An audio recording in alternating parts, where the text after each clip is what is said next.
Guys দীর্ঘ 1 ঘন্টা বৃষ্টিতে অবস্থা খুবই সিরিয়াস। আইসি মাছ দেখি মাছ উসনি ছুটছে গাইস। এই যে এদিক দিয়ে মাছ আসে, আমাদের এই দিক দিয়ে একটা পুকুরের লাইন আছে, লাইনটা যদি ছুটে যায় তাহলে মাছ অনেক মাছ আসে।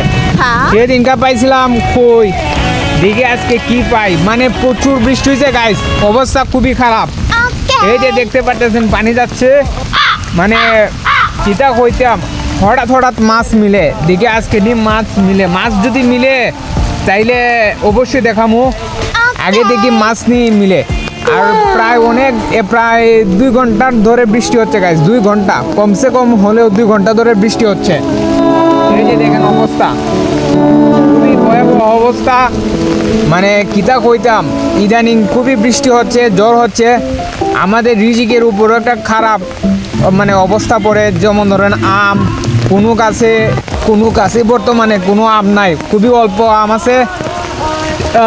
এই যে মাছ মনে হয়তো মাছ নাই, আমার যেটা মনে হচ্ছে মাছ নাই। মাছ থাকলে অবশ্যই দেখতাম। বৃষ্টি হচ্ছে, এই যে মাছ এদিক দিয়ে আসে, এই যে এদিক দিয়ে লাইন করে রাখছি এবং ক্লিয়ার করে দিছি, সব ক্লিয়ার করে দিছি যাতে মাছ না আটকে আর কি। এখন যদি মাছ পাই তাহলে আপনাদেরকে জানাবো ইনশাল্লাহ।